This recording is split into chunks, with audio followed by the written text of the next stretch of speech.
Prayer. Who or what is God? The self is a point of consciousness that is connected with all other points of consciousness, and it is a field of consciousness that is connected with all other fields of consciousness. Quite confusing, huh? From that perspective, there is only one self and there is only one consciousness, which is commonly called God. Universal consciousness. The universe or life. Perhaps the simplest way of conceiving God is nature on a universal scale. I was driving behind a really slow car one afternoon and was getting a bit frustrated with the old man behind the wheel. Then I thought to myself, would I be frustrated if God was driving that car? No, of course not. Then I realized that God was driving the car because God, life, universe is everything and everyone. I was getting a direct message from God telling me to be patient and accept what is. Life becomes so simple when we remember that everyone is an aspect of God and everything is a message from God. We are literally being spoon fed by life, and it can direct our lives far better than the ego can. Life, the universe, and everything are actively working for our awakening. That is why it all exists. The universe exists and operates specifically for the development of our and everyone else's consciousness. The universe does this by challenging our false beliefs, emotional reactions, and conditioned behaviors. It pushes our buttons to show us what we need to work on, and it challenges us to overcome our perceived deficiencies. It uses suffering to show us where we are going wrong, and it rewards us when we get things right, although not always immediately. The universe also inspires us to expand our awareness and experience new things.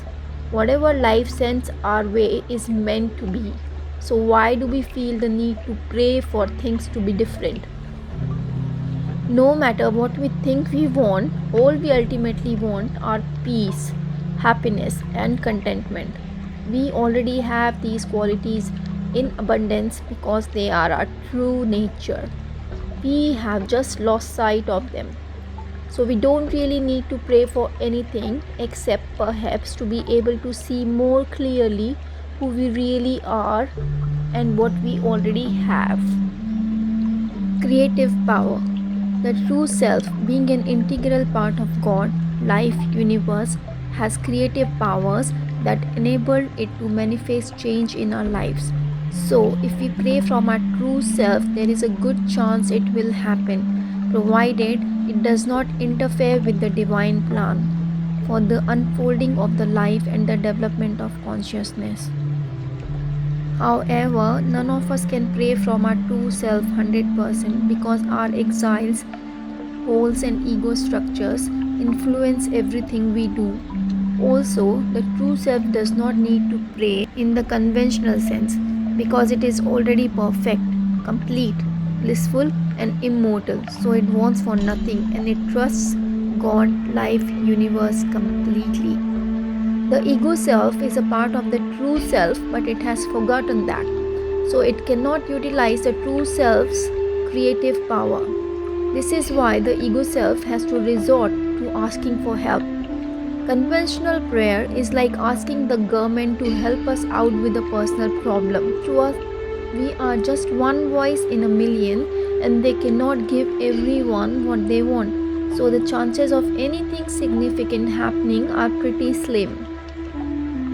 Authentic prayer is like being a member of the government. We have much more influence from being on the inside, so we can actually make things happen, but only if they are aligned with government policies, the divine plan.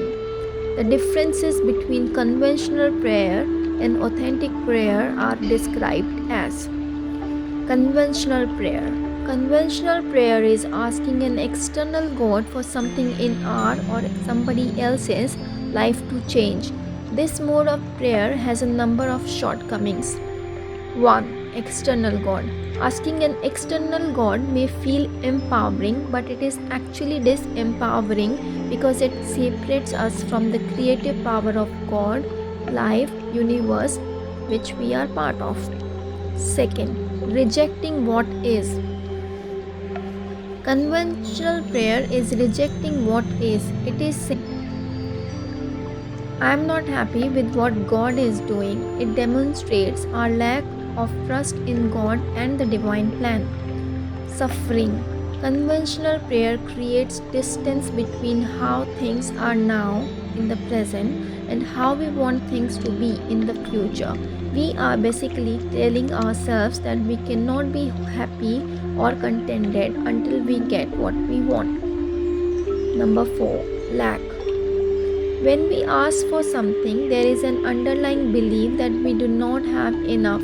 If we are focused on that lack, we will probably get more lack. That is nothing. Number 5. Karmic price. The universe gives us everything we need for the development of our consciousness, but we have to pay for everything we want to satisfy our egos, short-sighted, fear-based, and sometimes selfish desires. Number 6. Powerless. The ego is not fully integrated with God, life, universe, so it has very little power or influence. Misaligned. Number 7. The ego's prayers are quite likely to conflict with the divine plan and or our life plan. 8.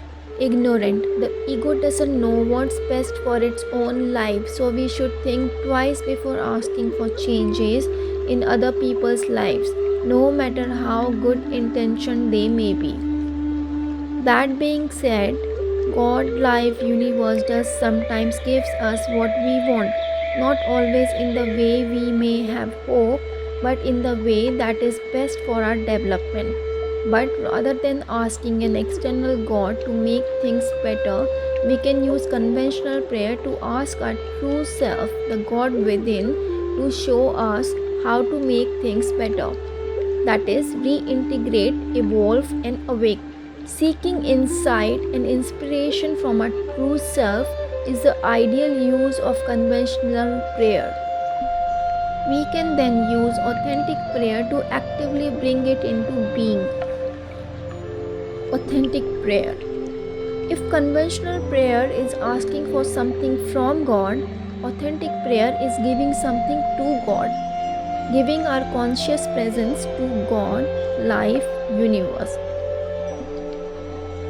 Authentic prayer is a communion between ourselves and the one self, that is God, life, universe. It is not an outward expression, it is an inner connection with the infinite power of God, life, universe that is inherent within us all. Authentic prayer is giving our presence and awareness to God to help create what is and then giving thanks for what is, irrespective of whether it is good or bad from our own personal perspective. It does not involve asking for anything because what is already perfect and more perfection is continually unfolding. Authentic prayer is actively being the change that we want right here and now. The universe is one integrated system, so whatever we embody affects everyone and everything. Authentic prayer isn't something that we do, it is a subtle process that engages different qualities of being. Here is an outline of the authentic prayer process. Soul connection. Take a few deep breaths to center yourself. Then connect with your soul by closing your eyes and spreading your awareness throughout your entire body. Pure awareness. Enter into an open and receptive state of pure awareness. Presence. Feel your soul's presence throughout your body and slightly beyond. Being. Be the change that you want. Example, peace. Feel it and embody it. Energy. A heartfelt prayer creates a lot of spiritual energy that can be used to empower the process. Communion. Feel the connection with God, life, universe, and allow your embodied quality energy to infuse the oneness. Gratitude. Appreciate the perfection of what is. Give thanks to God, life, universe, and trust that everything is exactly how it needs to be.